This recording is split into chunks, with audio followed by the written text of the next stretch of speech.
But let's talk about yourself first for a few minutes. Tell the audience who you are or whatever you want to say. Sure, I'm Violetta, and I'm a licensed mental health therapist and an estrangement coach. And I support people who do not feel safe and supported by their families. I am the owner of Latinx Estrangement and Together in Estrangement. I either work with people one-on-one or in group settings when it comes to processing family trauma, managing relationships with family, and even going through the grieving process. There's different layers to all of that, but that's essentially the work that I do. I love that. That's amazing. I'm a big proponent of mental health. I've been in therapy for I think almost 10 years. I think in October it'll be 10 years. I think it's a really important topic, specifically for our demographic, the Latino community, mental health, medication. These things are taboo and kind of fake white people shit. And I disagree. Like, I think that it's very helpful. So I appreciate that you are doing mental health work, specifically in estrangement. I think that's what drew me to your page initially was the fact that you're a therapist, a Latina therapist, and you talk about estrangement specifically. I appreciate all that you do with that. Thank you. And I mean, I think that's what caught my attention with you is when you shared like how, I was talking about like just tips on navigating the holidays or spaces with family during the holidays. And yours really stuck out to me because I think so many times we go into protective mode and we're trying to avoid certain spaces with family. But I think the tip that you gave, where it was like, I'm going to go into this space, set my alarm for 30 minutes, check in with myself. And if in 30 minutes, just depending how I feel, I'm either going to go or stay. And I like that because it really, to me, gives someone like this sense of autonomy and reminds them to check in with yourself, see how you're feeling, and helps to ground them. So I was a big fan of what you shared, and that's why I posted it. I love that. Yeah, and I really did do that. I think in 2021 it must have been, or 2022. I remember being at my family friend's house and there was like 100 people there. And that is like so overwhelming to me when there are so many people and there's like 5 people who I'm not speaking to. Like I felt really uncomfortable being there. And so I was like, I want to go because I feel like it's also rude to not go and completely isolate from my family. So I was like, I'll just show face. I'll do a half hour. And if it turns into 45 minutes, cool. If it turns into an hour, cool. But just at the very least, show face. And so, Yeah. yeah, it worked for me. And that's why I like to share it. And I just like to share things that I know work for me in comments a lot. When I share stuff to my own personal page, I feel like people don't really care. But when you're posting on someone's post specifically about something and you talk about that topic, I feel like I get more of a conversation and more connection with people that way than when I put something on my story or I put something on my feed. I feel like people are less inclined to talk to me about it. You know what I'm saying? Yeah. Do you know what I mean though? Like when I post, like literally, if I were to post that same comment on my story, I feel like no Yeah. one would respond. I guess it depends on your content and Yeah. honestly, but in general, I will say a lot of people are hesitant to share about their family situation because Yeah. even when they share with me and if I ask them if I can post it, sometimes they want it kept anonymous. I don't know if we discussed this, but most of the time when people have asked me to do an interview, I've at times reminded them like, okay, but if you're going through it, keep in mind that it may bring up some really strong feelings. And they're like, oh, I didn't think about that. And they do become a little bit more hesitant to do the interview. So it's just like the topic can be very heavy, but it's a hit and miss sometimes. Sometimes people are very engaging. Sometimes they're not, or at least the ones you would expect that would be, like maybe friends. Right. But I've been lucky. I feel like I've had decent engagement, decent engagement. It's just gotten better over the years, but I know what you mean. I also appreciate how when we were talking about doing this episode and you were like, before I work with you, I need to know your stance on like Palestine. And I Yeah. appreciate that so much because we need to normalize those types of conversations where it's like, if you're going to put my face on your page or if your face is going to be on my page, like, do I fuck with you? And I like that. I think that's an appropriate thing that we need to be doing. If we're building these relationships, we have to make sure that we're aligning on important stances. You're super direct, just like Gigi too. Gigi's very direct as well. And that's one of the things that I really appreciate about her. And I'm also really direct too. And I feel like I get in a lot of trouble for it a lot of times. And so that's why I want to call out to you that like, I really like how direct you were and how you want to talk about real shit. Like, I appreciate that. I love that you asked me that. Well, thank you. I mean, I'm Yeah. trying because honestly, ever since things have been more exposed with what's been going on with Palestine and Congo, a lot of us, I mean, including myself, when I notice people aren't saying anything, it does, it bothers me. And so, but then I'm like, okay, how do I navigate nurturing or making connections, business connections or relationships and of course friendships too. But I know that we're trying to build our platform and that business component is important, like for Latinas, Latinx. And so I'm like, do I look at this like black and white? So I think for me is I just look first, I thought, okay, I'm gonna see if in general, would I even fuck with them? Do I like what about them, what they present? Because then for me, it's worth having that conversation. If it's somebody that I'm like, I don't know that we'd even be friends, or then I'm like, I don't really feel like having that conversation now. Everybody's different, some would. But also, when I was listening to your episode, your podcast, it was that one episode you have and you just alluded to it. But see, I didn't know before you had already posted about it because I think I was still new to your page. Yeah. So I thought, well, it sounds like it, but let me check. It's still very new for me to have that conversation because I tried it with actually a former best friend and our friendship is over now. I was a bit more direct, like, hey, you need to be saying something. And she just really disagreed with that. So I'm a social worker also. It's just hard for me to like avoid the topic, you know? No, I understand, and I think that it's all super connected as well, and the way that that shows up in our everyday lives. Specifically, I was a teacher, and I was a teacher in Paterson, Newark, and Jersey City, and I don't know if you know New Jersey like that, but those are cities that are intentionally underserved, and it's like, why do we have money to give Israel to then bomb literally brown people? But then my students who can't read, can't write, and their parents need services, we don't have money for that. We don't have any money for me and my students, but we have money to send Israel. Like it's completely infuriating, and it is all connected.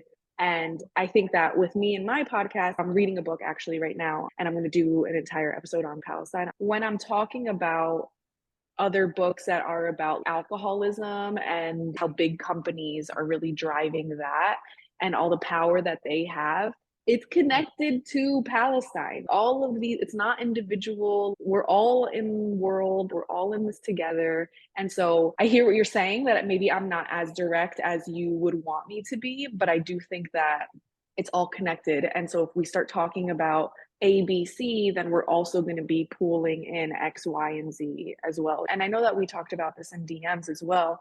During Black Lives Matter in 2020, I went hard as fuck on Instagram. I only talked about that for over a year. And that's actually what kind of made me open this page, because before I was doing my podcast is new. I think I started in September, and I had this page open for almost a year before that. It was just about like empowering ourselves and educating ourselves and taking control of our lives. And part of that is politics and being involved. That's what I try to do with the podcast as well, is empowering women, specifically Latinas, and to start thinking about these hard topics. I hear you. And I feel the same way regarding like seeing how funding is going towards Israel as a mental health therapist and social worker, knowing a lot of my clients, a lot of them don't have access to a psychiatrist, or if I wasn't offering to accept insurance, then it just would be much harder for them to find a therapist they can relate to. What I've learned though, and just witnessing how people have been either more outspoken or not, is yeah, there were a lot, the white liberals, a lot of them who were very outspoken about like George Floyd and Black Yeah. Lives Matter.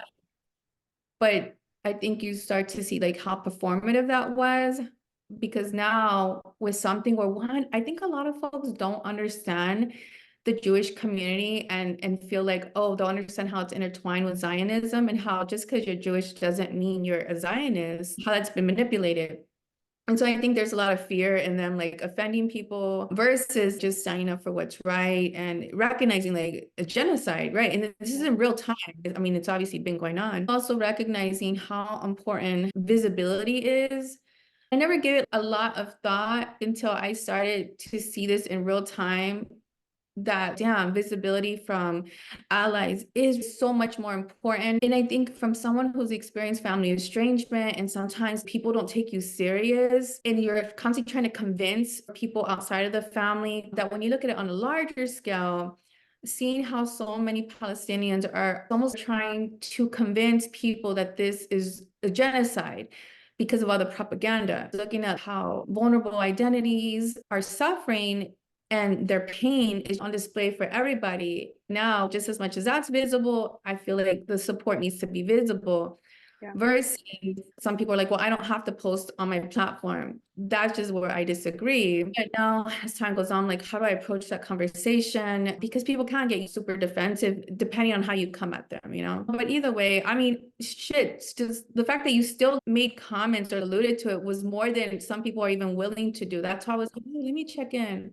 Yeah. But No, I hear you, and I hear that social media is obviously a really important tool because you post a lot about it, Gigi posts a lot about it. I have another good friend, she only posts about it, and I love that, and I just feel like if I were to post about it, I don't know how beneficial that would be because in my real life, I talk to my mom about it, I talk to my aunts and uncles about it, I talk to my boyfriend about it, I talk to all of my friends about it. I think I even told you in DMs, it's like if we were to hang out in person, girl, you would know because I do talk about that. I do talk about current events. I do talk about Palestine and what's happening and cops and racism. These are things that I talk about normally. When it comes to my Instagram page, I don't know how like beneficial it would be if I was posting about it. I think though that's where it's a matter of trusting what the community is saying, that it is Yeah, important to post. I see what you're saying. Um, and that's what's being asked of. I think also your power. It's believing that yes, your visibility does make a difference. And while I may know for a lot of people who are again looking for safety, who are the allies, they're not going to know that just by looking at your page. You have to put it out there. And that's the big power of allyship. It's not, yes, you can do it. And I've seen like people talk about like behind the scenes. That is important. However, just kind of think like when Yeah. Black Lives Matter, they need to know that you are an ally. So the same would apply specifically during genocides. Now, I get that it is very uncomfortable for some folks to display that for different reasons. And that's Yeah. why I talked about like, okay, if that's uncomfortable to say specifically free Palestine, free Congo, then even just sharing their stories, their culture, their books, because what you're doing is you're fighting the propaganda. Like that's the bigger I the think that's a goal. really good way of putting it is like by you posting, you're interrupting the propaganda. Yes. Whereas like I honestly didn't see it like that. I thought that because a lot of the people that I know are pro Palestine. So I'm thinking, how many people am I going to be convincing with my posts? But you're right. If they are following people who are posting pro Israel and pro genocide stuff, which a lot of people are, by seeing my post, it's interrupting the propaganda, which I really didn't think of before. That's exactly part of it. That's what like the Palestinian people are up against is the Yeah, propaganda. Girl, you see how a lot of people they genuinely think like Israel has the right to do what they're doing. that's Boom. absurd. The fact that I didn't honestly, I was not aware until October. That's I feel embarrassed, but I think that's how much their propaganda. I could go on and on, but Yeah, I like feel you. I love your podcast. So I feel like if you can expand your community with just Yeah, you being yourself, I was like, oh, she seems like somebody I would want to be friends with. That's not even you saying anything. It yeah, was like your love for books. yeah. And so I'm like, wait, I think she's about social justice. I'm glad that we're having this conversation, but let's switch gears a little bit. So let's talk about Gigi's book. All right. All Yeah. right. I loved it so much. I think it's so important for Latinas to write books in general, but the fact that she's writing a book for Latinas for financial freedom, like if your finances are fucked up, that really stops you from reaching your full potential. And I am so with it. I find myself referring to her book and the things that she shares with everyone. Like I find myself talking about that probably every single day. No, I agree. People have given me money books like Dave Ramsey. I swear to you, I never was like, I was like, I don't, who is this white man? Like, get him off. Like, I just, Literally. no interest. And then just the money talk, it just was overwhelming. But that corner back there is where I have my Christmas tree. And girl, I'm telling you right now, I'm gonna make that a bookshelf. And I am committed to this year. I want only money books that are written by Latinx authors, Latinas, queer. I am committed to that because there's a few others. I don't know if you've seen Yeah. creators that are about to release their books, como esta Janice, and Even on her podcast, she was talking about how you need to be having financial conversations with partners when you're dating. She was like, whenever you want to talk about if you want to get married one day or if you want to have kids one day, what's your financial situation look like? We need to be talking about finances because these types of things really hold us back, specifically women. I don't know if you follow, I think she's called Broke Black Girl on no, Instagram. So no, she talks a lot about how I think it's 50% of women fall into poverty post divorce. If we get our finances in order, then we're able to leave, partners who are harming us or maybe not even harming us, just that we don't want to be with anymore. It's very empowering to have your finances yeah. under control. Yeah, I'm gonna give her a follow. And that's Yeah. how I was taking the book also and applying it to family. There was a TikTok that I recently shared where you get into these big blowouts with family, and afterwards, you're left really disappointed, upset. And I don't know how many times I'm like, I would just want to get out of here. I hate it here, but where am I going to go? I have no money, no financial safety. I totally relied on my family, and it was set up that way on purpose. Then the expectation, like, okay, get a job, but there was no tools to help you find some type of stability without them. Financial abuse is real. One of my students, she said that her uncle would only buy her a car if she were to wear a hijab. And she was like, I want to wear a hijab, but I don't want to wear a hijab if he's making me. I want to wear it because of myself, because my mom is wearing it, my sisters are wearing it. I don't want him to force me. And she's like, I feel like I'm being forced and manipulated to do what my uncle wants me to do. She wants a car, she needs a car, especially if she wants a job, she's going to need a car. And Gigi talks about that. And she mentions going to a therapist. I think a lot of people, they don't recognize, I know they don't recognize financial abuse. I think oftentimes they think of like older folks being scammed, but no, with family and that control that they're trying to have by weaponizing money or withholding resources also. So something like, we'll say healthcare, the vehicle, it's really common. So I really appreciated that Yeah. she talked about that. And I really appreciated her guide when it comes to setting boundaries with family around money, because girl, my work in family estrangement, I find most people are going to stay in contact with their family. It's to saying no to them, they really struggle with. And I find a lot of first gen that are now professionals who have that. One, they either want to, or in addition to the pressure of supporting their family, is saying no to them or limiting how much they give them. So I love that she brought that up. She was saying how first you have to ask yourself if you want to, like quiero y puedo. And it's Uh-huh. like, and then if you do want to, then here are the three options of yes, maybe, and no. We need those sentence starters. A lot of us have never said no to our parents. I talk about this in another, but I think in that episode actually, I talk about how my mom is very financially independent. She does not rely on me, and she's made it her goal throughout her life to not be financially dependent on me. I'm in the minority in the Latino community where most of us have to financially support our family. And so Gigi is giving people examples of what to say because it's so uncommon to say no. I remember reading the paragraph and being like, I'm okay. Like I don't need these sentence starters, but someone does. And that's why, honestly, it was actually, I think, a recent segment I was listening to of yours. You did talk about your mom and like the steps she was taking so that you don't have to take care of her.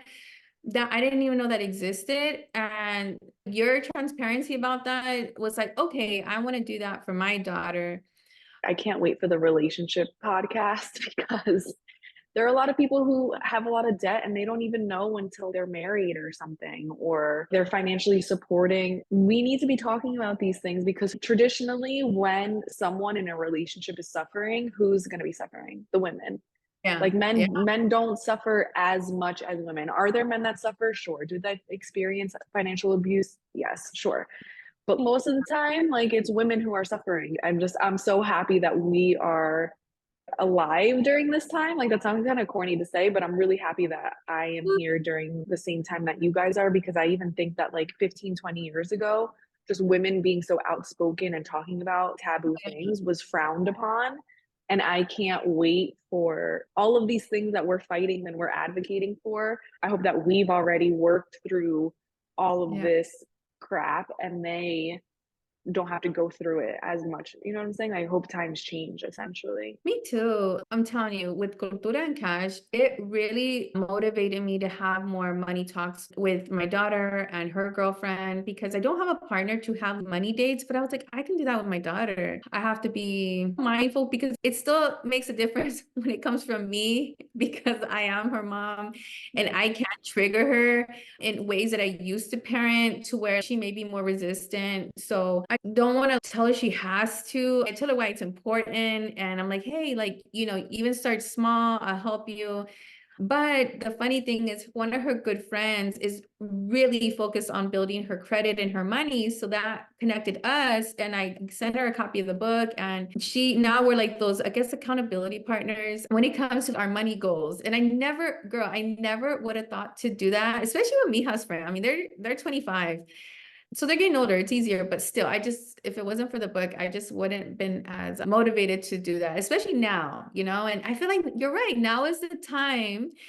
You have big creators coming out with their books and the investing part. That's what I really want to run with. Because by any chance, have you taken her investment course, Gigi's? No, I took it and that was my introduction because other than that, I was super overwhelming, the idea of investing. And I'm like, well, I don't know how to do that kind of thing. I'm excited to really run with that this year. Oh, I hope you reach your goals or you work toward them or you get to reaching them. Maybe not even this year, because I know that a lot of money goals are not attainable in 1 year, 1 calendar year. Oh, Sometimes yeah. it's like a long-term Yeah. game. I was unemployed for 7 months in 2021. I accumulated like a few $1,000s of credit card debt, which I Yeah. don't care. At that time, I was having suicidal ideations. I know you know that, but for our listeners, it's not that you want to unalive yourself, but you're kind of upset that you haven't died. And so that's how I was feeling. Gigi was talking about you can open credit cards and do balance transfers. And there's just so much that you can do outside of working and saving, working and saving. Like, that's not the only thing that you can do. Yes. Like, Yeah. there's so much more like investing or using the credit cards to your advantage, which is something that I started specifically when I was unemployed. I'm like, I gotta make this money work. Like the little money that I have, or when I do get a job, I have to make this work for me. Yes, I think that's helpful and just great that you're not. I don't hear you like shaming yourself for going through that because I mean you're just trying to survive at that point. I want to do more, and I feel like I've wasted a lot of time. I'm 44, so I feel like if I was like 10 years younger, I have more time on my end. But that's here nor there. I just want to be able to do better, and I want my daughter and her girlfriend to like, and whoever else, like all of us, to come along and for us to meet our potential. I don't know if you feel this way, but last year when I was 31, I really felt like, holy shit, my world is going to end. I'm old. I'm going to die so quickly. I had all of these fears of being 30 and my life being over. I don't have any kids. Me and my boyfriend aren't married. We're going to be together 5 years. So I really felt like I'm not checking any of the boxes that I thought I would be checking at 31.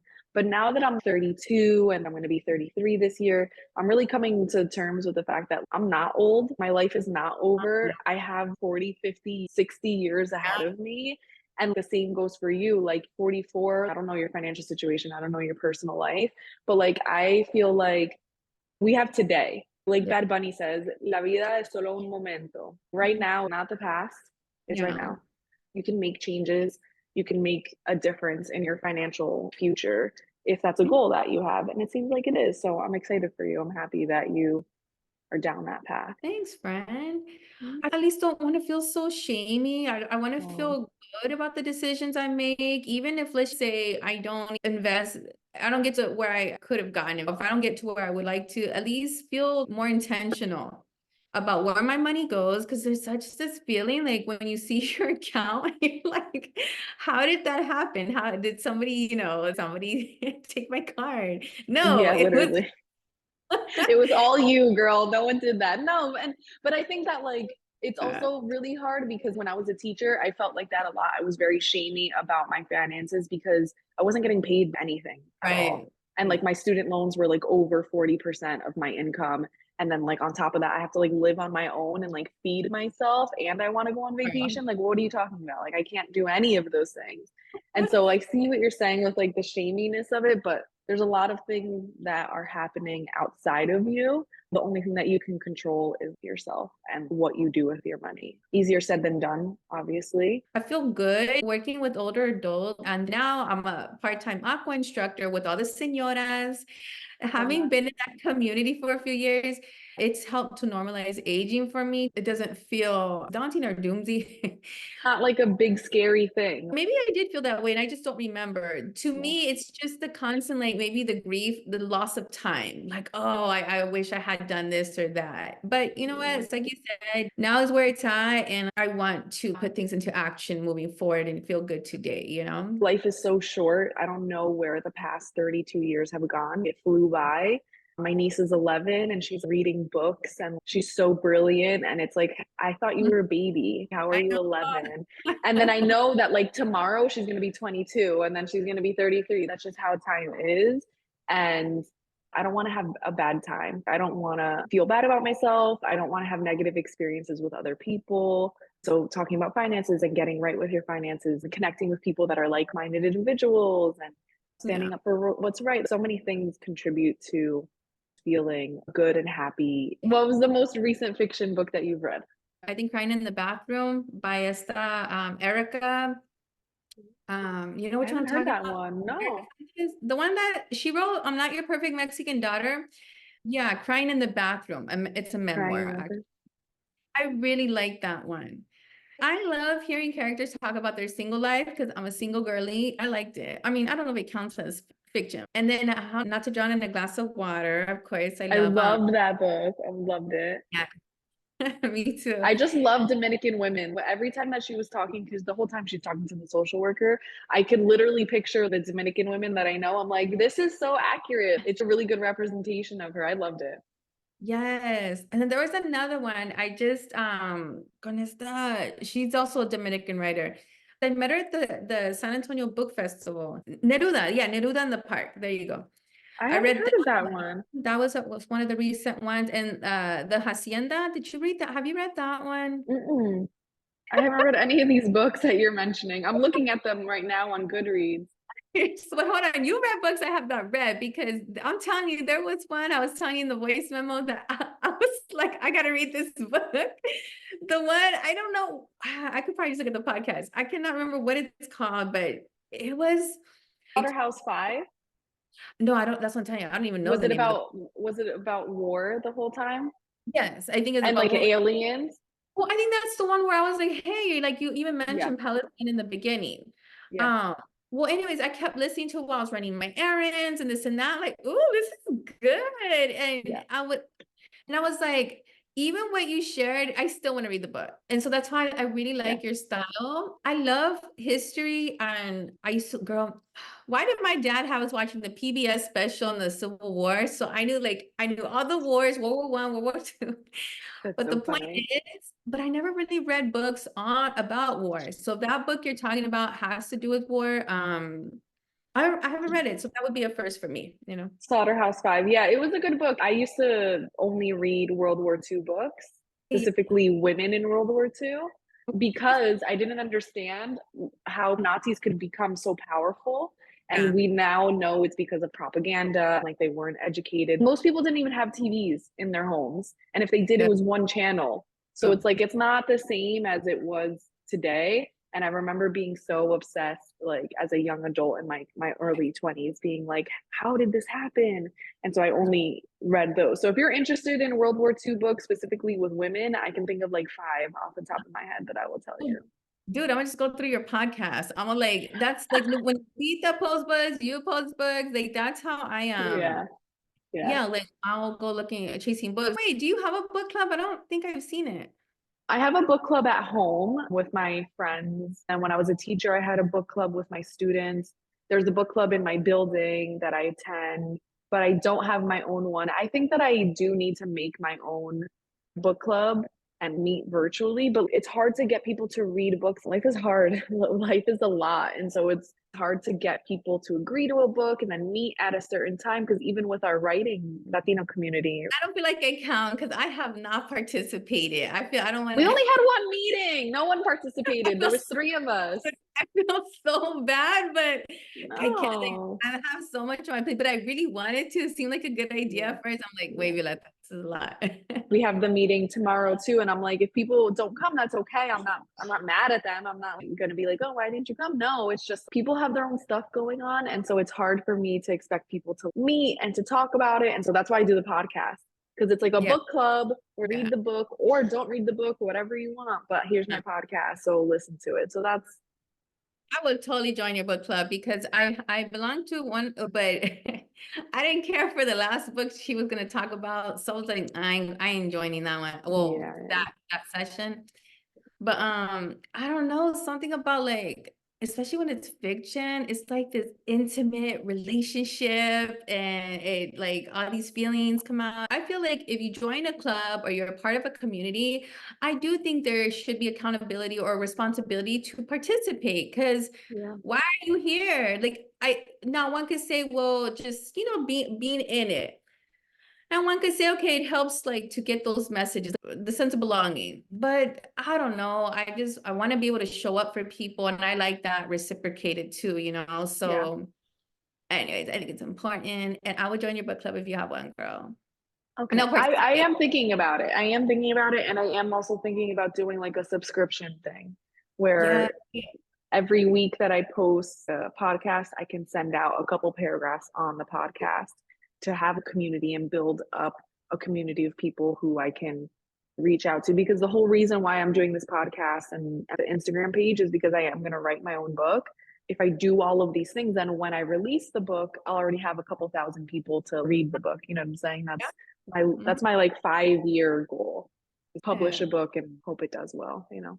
Yeah, I mean, the way Gigi went about it, I was like, yeah, that's brilliant. That's like probably one of the best ways to go about it because there's so many self-published authors. And besides the funding, sometimes they don't have a very large community. You're in the writing community. What are you looking to write?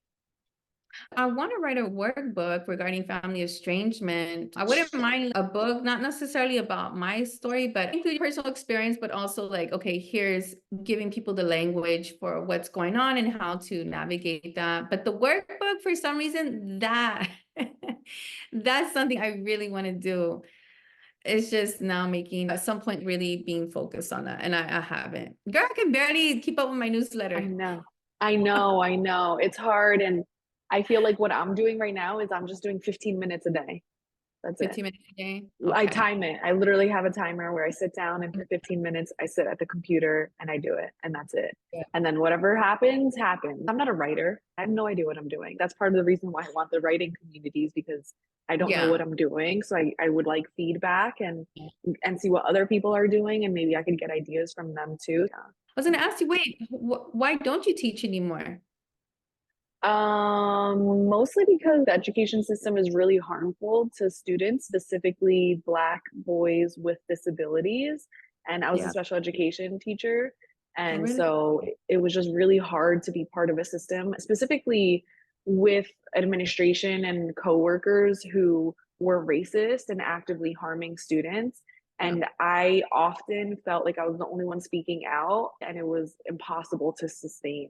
That's what ultimately led me to my suicidal ideations. And my boyfriend was like, you need to quit because I'm concerned for your safety and well being. It was so normal to me to be angry and upset and unhappy. It wasn't until he told me that he was concerned that I was like, oh shit, this is wrong. This is bad. Being a teacher is not a positive experience. For some people, it is, but Yeah.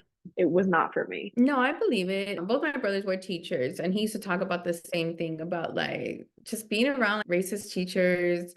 But see, that's another reason why visibility is important because you'll have somebody who will speak up. It's like, okay, I need you to say something. Yeah. I'm like, oh, you tell me you agree with me after the meeting, but say something. Do you Yeah. ever working with students and their families? Yeah, I love the students. Every like 6 months, I'll consider going back to teaching, but I've been through too much. I've been down that road. You know, right now I'm living in Texas and it's like, oh, I could be a teacher. It's Austin, it's liberal, but it's like, is that really the demographic that I want to serve? I don't even Exactly. think so. If you want to do another like fiction book, if you want to read, tell me what book you read. I'll read it. We can do another episode if you want. Good. Yeah, I No, appreciate you and we'll talk. I appreciate you too. Thank you so much for having me on. And yes, I will be seeing you soon. Woo! All right. Bye. Have a good day.